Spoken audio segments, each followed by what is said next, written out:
Okay, can you tell us about Benjamin Creme, Maitreya, and the Ascended Masters? Okay, well, Benjamin Creme was born in 1922, and in 1959 he was contacted by one of the masters, Ascended Masters. They don't really get real specific who actually contacted him first, but what they did is asked him if he wanted to participate in this coming, where he would actually talk about and be kind of like the John the Baptist for the coming Maitreya, as they called him. And he accepted, and in 1975 he started Share International, which is kind of like the mouthpiece for who they call Lord Maitreya. And in 1977, Maitreya actually made, according to them, his physical appearance, where he came from the Himalayas, and supposedly he occupied a body, came in on a plane from the Himalayas, and they even used that whole thing about him coming from the Himalayas in 1977 to say that this fulfills the Bible scriptures where it said he will come in the clouds, which is such a joke. But so Maitreya has really been, or Benjamin Creme has really been, like, again, the kind of like the false version of John the Baptist for Maitreya ever since, really. He's went around, lectured.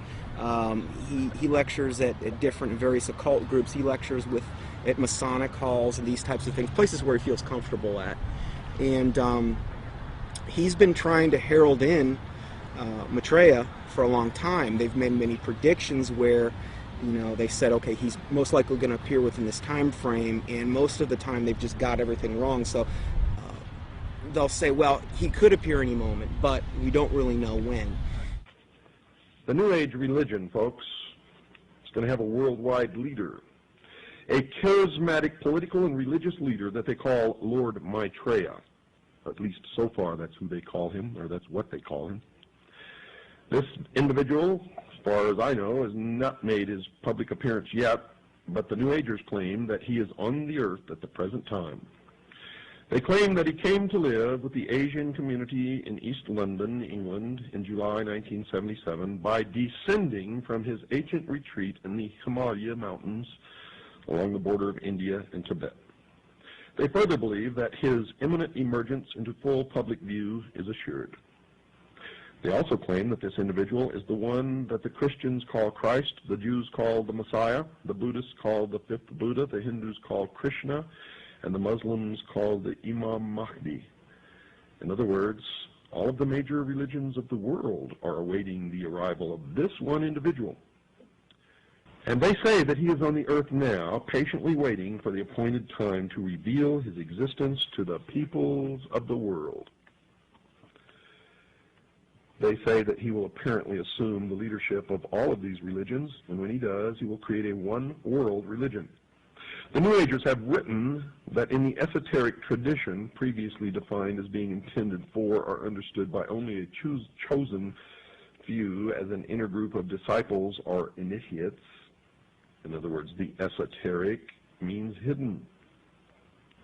They claim that the word Christ is not the name of an individual, but the name of an office or function within the spiritual hierarchy of masters. They claim that the masters are a group of perfected men who have guided human evolution from behind the scenes for centuries, and they believe that this Lord Maitreya is that Christ.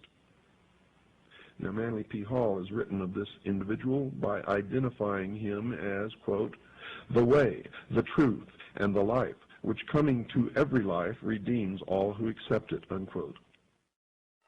Since Jiddu Krishnamurti, featured in Zeitgeist Addendum, failed as the world teacher responsible for ushering in the Age of Aquarius one-world system, Theosophists, Freemasons, and occultists have been waiting for their world teacher since then. Well, on January 9th, 1959, a student of Alice Bailey and Blavatsky, who was already familiar with the doctrine of the Ascended Masters, Benjamin Creme, would come into contact with powerful forces who would appoint him to introduce Maitreya, the world teacher, to humanity. Creme's first experience is as follows. On January 3rd, 1959, Creme became possessed by an energy, and a message from an outside force said to him, "Go to Blackfriars Bridge, south side, Blackheath side, on January 9th, 9:30 p.m. So on January 9th, 1959, Benjamin Creme followed these instructions and crossed Blackfriars Bridge in London, walking to the south side. There was no one about. It was deserted. There was a car waiting at the far end of the bridge. He walked beside the car and looked inside of it. There were some people in it who he did not know, but one of them was a man who told him he had been receiving messages from the Ascended Masters. From there, Creme started receiving messages again from this force who he now believed were these Ascended Masters that Theosophy invented. This entity told Creme to pull out his tape recorder. It began giving Creme long dictations, which he repeated into the tape recorder. The entity said, "Now our master Maitreya himself has something important to tell you." Creme then claimed to be overshadowed by Maitreya, this leader of the Ascended Masters. In a sense, he was possessed by Maitreya. Creme claims that the experience was that of total identification with everything and everybody in the world, a kind of universal experience such as he had never felt. He was filled with a foreign tremendous energy.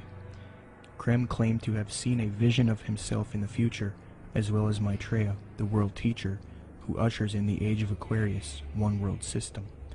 Later he was instructed that he would help introduce Maitreya to the world. Since then, Creme started an organization called Share International. They have a website as well. It is aimed at promoting Maitreya and the teachings of Theosophy and the New Age. Creme admitted that he was influenced by Helena Blavatsky and Alice Bailey. Quote, "To many today, this awareness includes the recognition of higher states of consciousness attained by those who make up the emerging spiritual kingdom, the masters and initiates of the world. Their existence was first revealed in modern time by H.P. Blavatsky, co-founder of the Theosophical Society, as long ago as 1875. A more detailed communication about the masters and their work was given by Alice A. Bailey between 1919 and 1949. In her book The Externalization of the Hierarchy, she revealed the existence of a planned return to physical plane work and activity by this group of enlightened men, which return, I submit, has already begun." I think that what Blavatsky wrote down, even by her own admission, was not written by a ascended master, and I don't think that ascended masters exist. She was being deceived. Regardless of what we think, we have to at least believe her and the others involved in the high levels of the Theosophic movement, that what they got, the core levels, their secret doctrine, was given to them by off-world entities. The research becomes, who are these off-world entities? And this is the other part of that research. Is what those entities said true or not? I understand that it's very poetic. It's very easy and seductive to believe, because when you read some of her stuff or some of the other stuff that's written directly from demonic entities, it's extremely seductive. We must understand that these beings are thousands of years older than us, and they're very smart. We're no match for them. The smartest of us are no match for the intellect of them, but their desire is to deceive us. So we are outmatched in this regard. So that's why it's seductive when we read it. The most current thing that they're doing right now has been since last December, this supposed star sign, which is really, again, they just try to knock off from the Bible as much as they possibly can. This is like a knockoff of the Star of Bethlehem in the Bible. And in that, they're saying that there's going to be these, what they call star-like luminaries in the sky. 4 of them that are in different quadrants of the earth. They're 5 times the size of a football field, according to them. And people are seeing these things, and they've got a whole, up on shareinternational.org, they've got a whole section devoted to this, where people are sending in pictures, there's stars, and what they are spaceships. That's what they're admitting to at this point. And more people are seeing them, but evidently this is going to be the thing that really heralds in Maitreya, up until they have the day of declaration when he makes his public emergence. And this is supposed to be on the major media? Yes. When he makes his big debut, what they've said is they've already secured an interview with a major US TV network, and then one in Japan, I believe, as well. So during this time he's going to, the Day of Declaration, supposedly he's going to basically telepathically communicate with masses and masses of people. They supposedly will hear them in their own language. They'll be able to comprehend him. Supposedly they'll feel this infinite love. And there will be many also supposed miraculous healings taking place around the world at the same time. And most likely, this Day of Declaration will come on the heels of some or multiple cataclysmic events, most likely the first thing being an economic meltdown, which is what he's predicted way back from the 90s. And what does Maitreya promise? What does he want to achieve? What are his goals?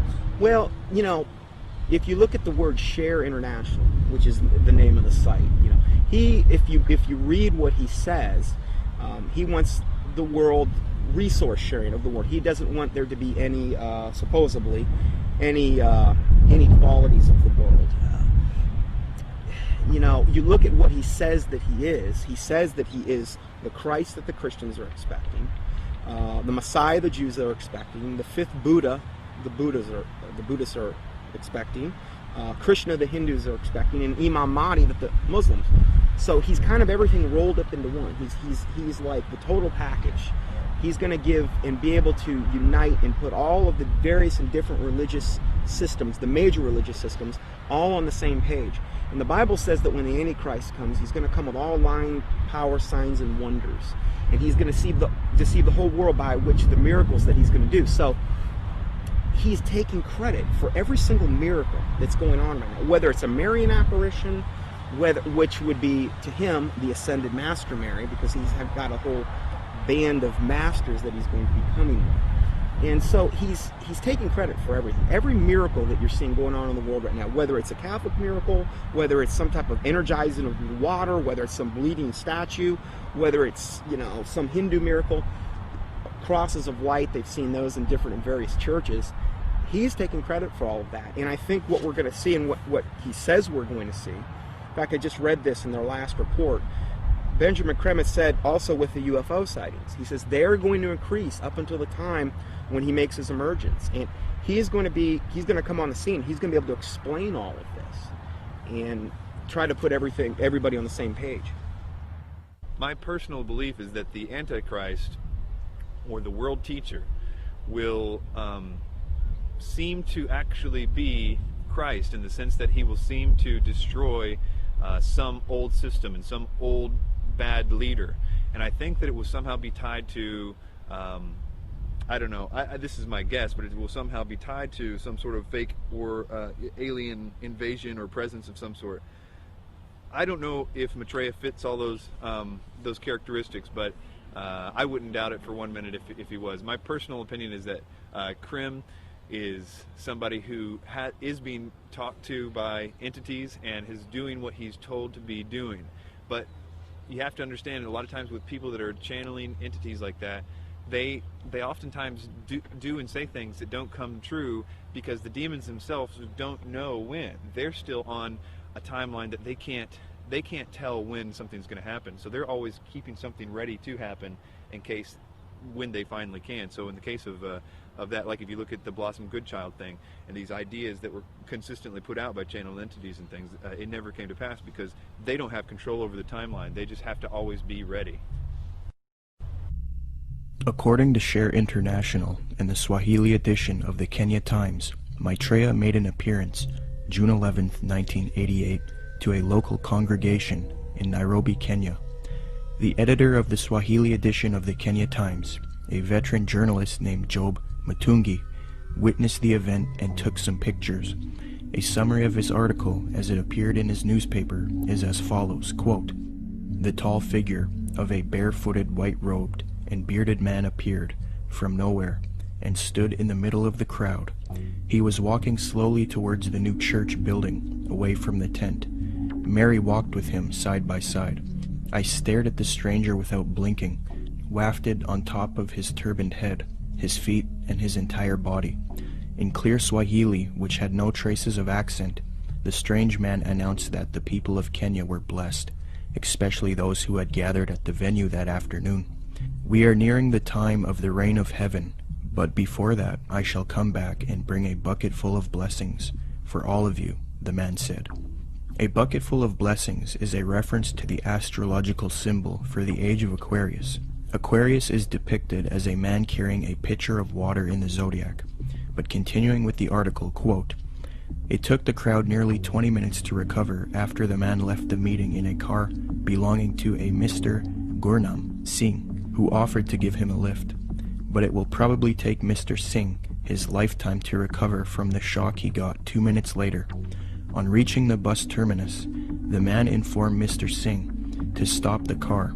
On getting out, he walked a few paces beside the road and simply vanished into thin air." New Age expert and attorney Constance Cumby, author of The Hidden Dangers of the Rainbow, had stumbled onto this Maitreya figure in her research in the 80s. Her book, published in 1983, was the first book to give a full expose on Maitreya and Benjamin Creme. On page 21, she notes a Denver Post interview conducted by Jack Kissling speaking to Benjamin Creme, quote, "Won't the advent of a single world religion annoy the hierarchies of all the current Orthodox religions?" I asked. "More than that," he said with a smile. "They will be shocked. I dare say they will be among the last to accept the Christ." But according to Kissling, Creme said confidently, "It will come because it must. We will begin to live," he said, "as potential gods," unquote. Constance Cumby also notes that Creme is a Luciferian by citing a WLAC radio interview, quote, "In a November 9, 1982 radio interview over WLAC, Nashville, Benjamin Creme told the entire Bible Belt that Lucifer came to planet Earth from planet Venus 18.5 million years ago and made the supreme sacrifice for us," unquote. Constance Cumby had direct contact with Benjamin Creme face-to-face in Detroit, Michigan. I had the opportunity to meet this brave woman, and she showed me the place in which she had attended a lecture by Benjamin Creme.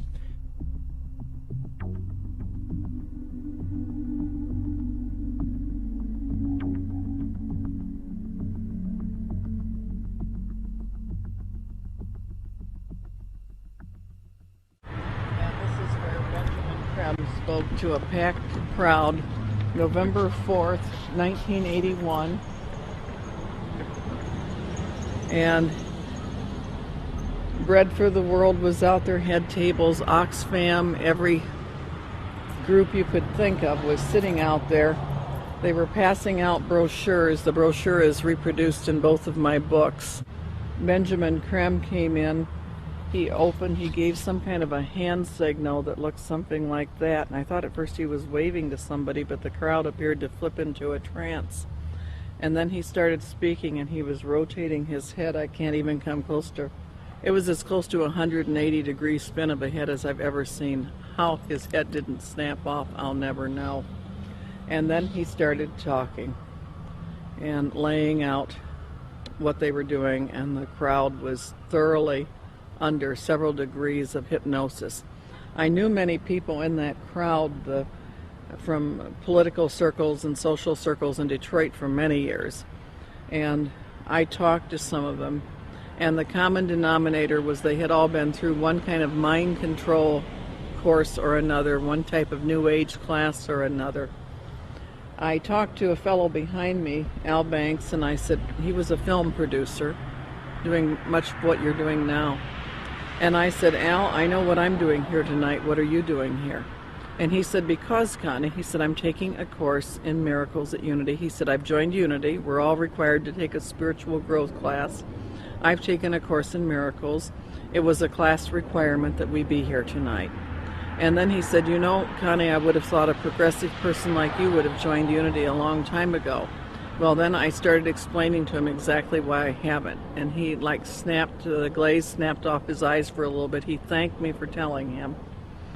And then Creme came in and started doing his thing. And at the end of the evening, they had been promised an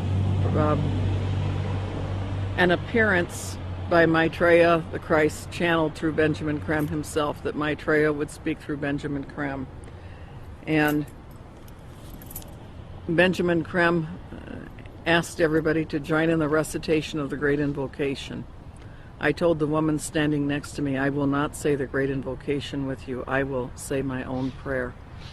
And she was a nice little prim, proper looking black lady. Could have been active in any Black Baptist church in Detroit from her appearance.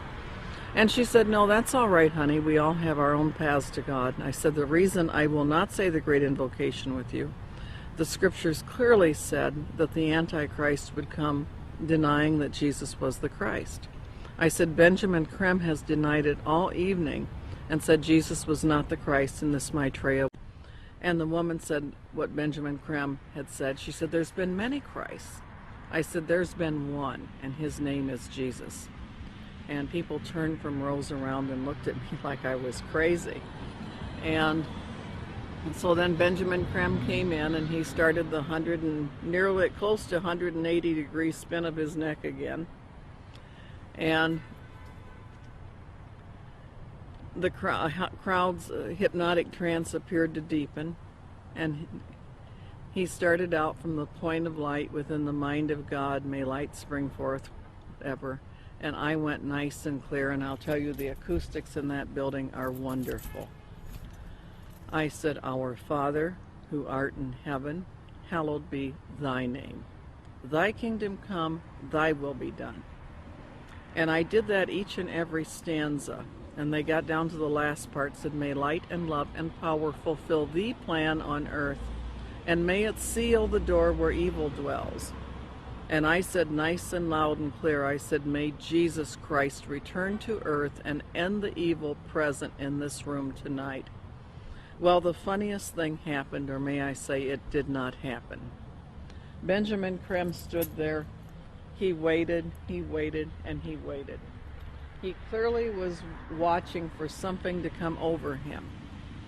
And it didn't happen. And he finally said to the crowd, he said, that will be all. You are dismissed. And of course everybody was extremely disappointed. And we went to the door, and I went walking out. I had brought some co-spies with me. They were kind of chickening out at that point and waiting for me. They were afraid of being ripped limb to limb. And I stood down there, and a number of those people knew me, and they were just furious with me. And I stood there calm, cool, and collected, and I said, well, I said, if you're Maitreya the Christ, Betreya the Christ, or whatever his name's supposed to be, or everything he's cracked up to be, one lousy Christian in there saying the Lord's Prayer shouldn't have stopped him. And Benjamin Creme has never come back to Detroit, although that was probably the most successful night financially and crowd-wise that he'd had in the United States.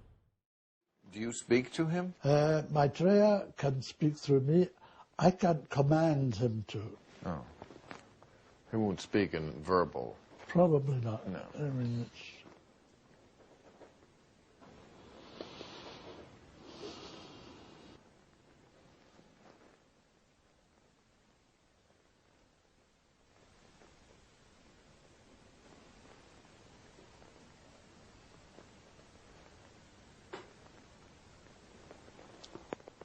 I am closer to you than you may think.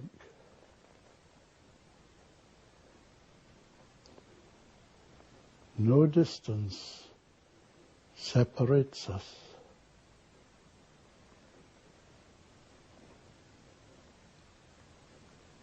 And I can tell you truly that it is not long before you see my face.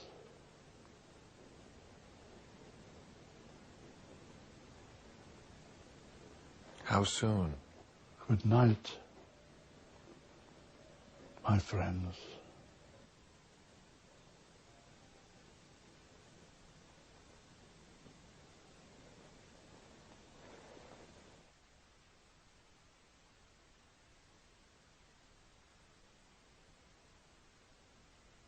Whoa. Is that you, Master?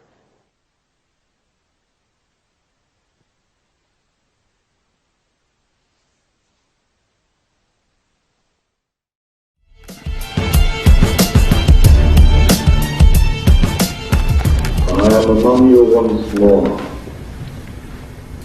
my dear friends.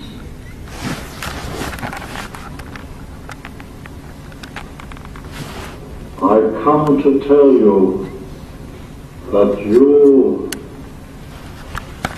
will see me very soon. Each in his own way. Look for me in terms of my beloved disciple, the Master Jesus.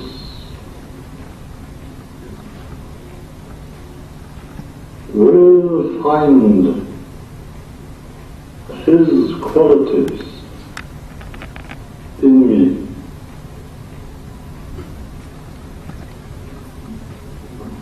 Those who look for me as a teacher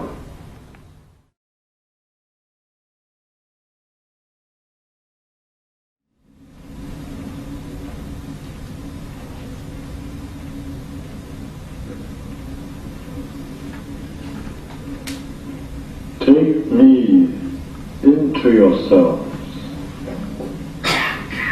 and let me work through you.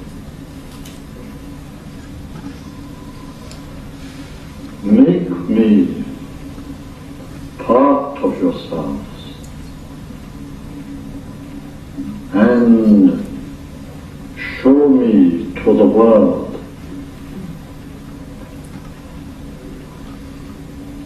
Allow me to manifest through you and know God.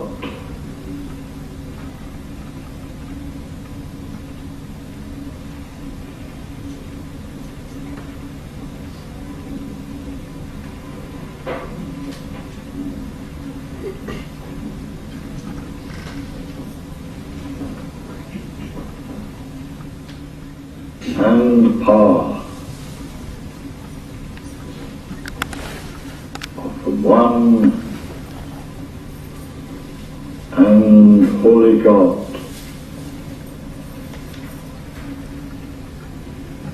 Be now manifest within your hearts and minds.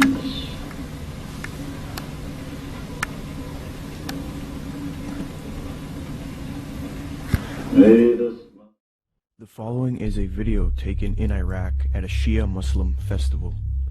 Share International and Benjamin Creme have put out that this is indeed an appearance of Maitreya, the supposed world teacher for the Age of Aquarius, One World Government. Commenting on this video, Share International reports, quote, Imam Mahdi, unexpected appearance, proclaims the title of a video posted on YouTube. A miraculous figure of glowing brilliant white light appeared on a video filmed in Karbala, Iraq, on the night of Ashura, 6 January 2008. This Shia Muslim ceremony commemorates the martyrdom of the grandson of the Prophet, Hussein, whose tomb is in Karbala. Benjamin Creme's master confirms that the light figure is Maitreya, Imam Mahdi to the Muslims, and that his dance-like movements with a sword remind us of his coming with the sword of cleavage. Could this be real, or is it a hoax? Is Maitreya real, or is he a hoax? Whatever the case may be, it turns out that it is not only New Agers and occultists who believe in this Maitreya, but politicians, presidents, and elitists also follow Maitreya. Wayne Peterson, a retired American diplomat and admitted supporter of Maitreya with connections to the Pentagon and the United Nations, stated the following about Mikhail Gorbachev in the White House in a Vision magazine interview, June 20th, 2000. Reporter Kendall Klug asks, I believe Mikhail Gorbachev has publicly stated his belief of the existence of Maitreya. Do you know if this is true? Wayne Peterson answers, I have one little story I could tell you about Gorbachev. A friend of mine who has worked with the World Bank went to the Heads of State Conference in Europe and gave a speech where he borrowed many of Maitreya's ideas for economic reform out of a book by Benjamin Creme that I had given him. He told me that he had read the book on his flight to Europe and realized that his keynote address to these world officials, especially presidents and prime ministers, it was a very high-level meeting, was going to be very boring, with many having heard similar sentiments over and over. So he thought he would throw in some of Maitreya's ideas into the speech. The country he was in had a reigning monarch who invited him to lunch the next day. When he showed up for lunch, there were 16 to 20 people there, including Mr. Gorbachev. The monarch of this country said to my friend, "I suppose you're wondering why we invited you here today. Well, we are all curious about where you got those ideas for your speech, which you presented yesterday." He said that my friend Wayne gave me a book written by Benjamin Creme about Maitreya's mission. Immediately they nodded their heads. "We thought so," was the apparent response. "That's why we invited you here. We all know of Maitreya, and we're doing what we can for him. But we are not able to say anything publicly because we are world leaders. We each have our own public to deal with." Only one person there stood up and said that they could use his name to legitimize these sightings, and that was Mikhail Gorbachev. He was the only man in the room who would say, "Use my name if you want." The reporter asks, "Do you think President Clinton has had an experience with Maitreya?" Wayne Peterson: "I don't know if President Clinton has. I believe that former President Bush has. We used to have transmission meditation groups that Maitreya had asked us to do around Washington, D.C. People who were interested in Maitreya and the reappearance story would get together once a week in Georgetown, in the home of President Bush's main counselor at the White House. President Bush came over to this house for dinner one night, and the hostess was in the dining room as President Bush asked her, 'What do you think? I'm running against Clinton in this election. Am I going to win?' She said, 'No, Mr. President, you are not. Maitreya has already said that you are going to lose to Clinton.' Bush never challenged her, but merely said, 'Yeah.' He didn't ask who Maitreya was. He was very quiet, and then said, 'I think I've got to go now.' Benjamin Creme has said many times that he had heard from one of Maitreya's associates that Maitreya had appeared to Bush and that they had a discussion in the White House. So that incident with my meditation group seemed to confirm that Bush did in fact know of Maitreya. I do know people in the White House have been visited by Maitreya many times, and the people I'm talking I've seen on the front page of the Washington Post, standing next to the president."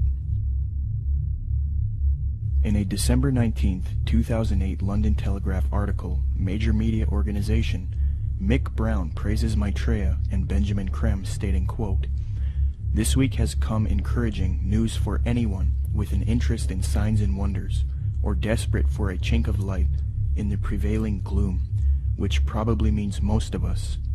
A savior is at hand."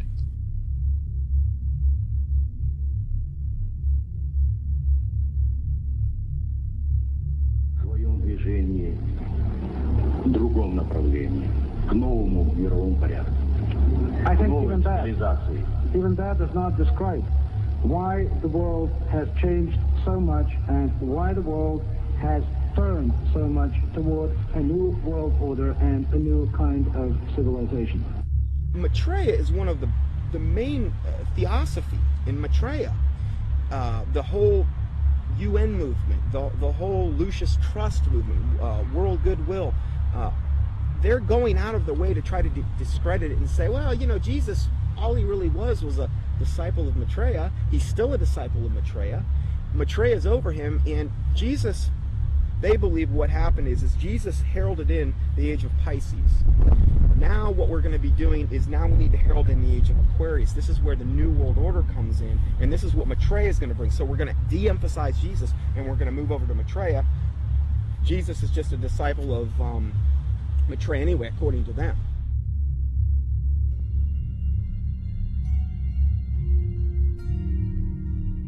In 1919, the theosophist Alice Bailey was supposedly contacted by one of these ascended masters known as the Tibetan Dijwal Kul. From 1919 to 1949, Bailey would write 24 books, and according to her, she would do automatic writing, a new age way of channeling and letting the force write for you. Bailey would create Lucifer Publishing, which would distribute the works of Helena Blavatsky and the Theosophical Society. She would later change the name to Lucis Trust because Lucifer Publishing was too controversial. Lucis Trust evolved into a large New Age organization, and it is still active today. Lucis Trust is also directly associated with the United Nations. According to the United Nations International Geneva Yearbook 2009, quote, "The Lucis Trust is recognized by the United Nations as a non-governmental organization and is represented at regular briefing sessions at UN headquarters. The Lucis Trust is on the roster of the United Nations Economic and Social Council." Thus, Theosophy and the New Age are now fused into the United Nations, which gives a medium for the New Age agenda to unfold. The aim of corrupt organizations like Lucis Trust and the UN is to create a one-world government, New World Order, which is in accord with the supposed age. Entonces, ¿qué es lo que la nueva era se propone lograr? Se propone alterar el estado de conciencia, sueños y visiones, astrología, adivinación, espiritismo, magia, hechizos, encantos, amuletos y símbolos del ocultismo, ritos, solsticios, sacrificios humanos, sexo sagrado, culto a la serpiente. Eso es básicamente lo que quieren. ¿Y cómo lo lograrán? Presentándolo de manera más atractiva, desmantelando las creencias previas de los estudiantes, mezclando nuevas creencias, redefiniendo las palabras, reescribiendo la historia, proporcionándoles experiencias místicas, sumergiendo a los estudiantes en formas tentadoras de nuevas creencias, usando creencias clave para dar respuesta a preguntar que encontraban respuestas con anteriores creencias, exigiendo pureza. Mientras exija pureza, todo está bien. Los grandes iniciados, así es como supuestamente se ven: el maestro Maitreya, el amo veneciano, los 9 grandes que vendrán nuevamente, el maestro Hilarion, el maestro San Pablo, que es supuestamente una de las reencarnaciones, Serapsis, que quiere decir serafim, forma angelical, Mahal Kolan, y finalmente el maestro Jesús, quien por supuesto fue opacado por el Cristo. Es patético. Todos los demás maestros son maestros por derecho propio, pero cuando se trata de Jesús, Él es opacado. ¿No es interesante cómo cambiaron las palabras en la Biblia para decir que en lugar de el Espíritu, es el Espíritu de Jesús, dando a entender que el Jesús de la Biblia también era controlado por alguien más? Bien. Luego viene el gran maestro Kuthomi, la Singh, y entonces luego el Maitreya, aquel que todos están esperando, el Cristo, el Bodhisattva, el Imam Mahdi, el Sri Krishna, el San Patrick y el Maestro Mundial. Ahora, su agente o canalizador medium en el mundo hoy es Benjamin Creme. Benjamin Creme es un artista británico y un antiguo estudiante de la filosofía esotérica y se ha convertido en la principal fuente de información sobre las apariciones de Maitreya. Nació en Glasgow en 1922. Benjamin Creme empezó estudiando arte en una edad temprana y se convirtió en un dotado pintor de estilo modernista. Su página en internet, por así decirlo, es muy interesante, cuyo nombre es Share International, es decir, compartir a nivel internacional, y desde luego tiene muchos vínculos. ¿A dónde? A sitios católicos, por supuesto. Hasta donde yo puedo ver, esto es simplemente otro jesuita. Benjamin Creme, la reaparición del Cristo y los amos modernos de la sabiduría. En 1982, su aparición del centro Tara contrató anuncios de páginas completas en los principales periódicos del mundo, declarando que el Cristo está aquí ahora, y luego dice: las iglesias cristianas revitalizadas, así como logias masónicas, serán usadas con el propósito de iniciaciones planetarias masivas. Así que las iglesias trabajarán unidas. Comparta con sus hermanos esta gozosa expectativa y dígales que Maitreya, su amigo, su hermano y su antiguo maestro, ha llegado. Veamos este video y veamos lo que él tiene que decir. Buenas tardes, mis estimados amigos. Prepárense para verme pronto, para seguir mis pensamientos. Mi venida está cerca.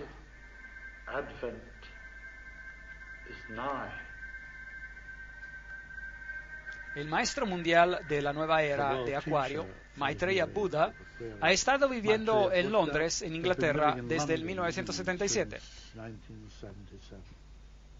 El Buda, 2500 años atrás, hizo una profecía de que para este tiempo entraría en el mundo otro gran Buda, un Buda como él mismo, de nombre Maitreya, quien inspiraría la humanidad a crear una brillante civilización dorada basada, así como él dijo, sobre la rectitud y la verdad. Y eso es lo que el Maitreya ha venido a hacer. En el presente, él es un miembro de la comunidad asiática de Londres. Él vive allí, He's a member of the Asian. como un hombre aparentemente ordinario, aunque los que están a su alrededor lo reconocen como un hombre muy excepcional. Todo lo que yo escucho, él lo escucha. Él puede enseñar a través de mí, él puede inspirar, él puede sanar y todo lo demás. Así que él tiene como una especie de vehículo, como una ventana en el mundo a través de la cual él puede mirar. Él me dijo que me consiguiera una grabadora, así que lo hice, una pequeña grabadora portátil, y él empezó a darme largos dictados que yo repetía en el micrófono. Y una noche, 3 meses después de este contacto inicial, yo oí la voz de Maitreya. Y me dijo de manera muy breve y simple, era muy simple, y él dijo: yo vengo personalmente y será el paso evolutivo más extraordinario que alguna vez haya tenido la humanidad. Nosotros bien podemos aceptar el principio de compartir o bien destruir la vida. Las tensiones inherentes en las diferencias de nivel de vida entre el mundo desarrollado y el tercer mundo son tales que tienen dentro de sí las semillas de una tercera guerra mundial, que sería nuclear y destruiría a toda la vida humana y subhumana.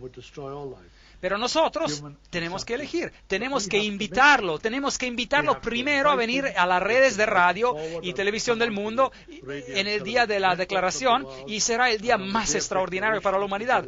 Veremos a su cara en las pantallas de televisión, por doquiera que haya acceso a la televisión, pero él no hablará. Él no dirá nada, pero sus pensamientos y sus ideas entrarán telepáticamente en las mentes de toda la humanidad. Él entrará en contacto mental telepático con toda la humanidad al mismo tiempo. Vea la luz que lo guía hacia el futuro, o toque por siempre la campana del remordimiento.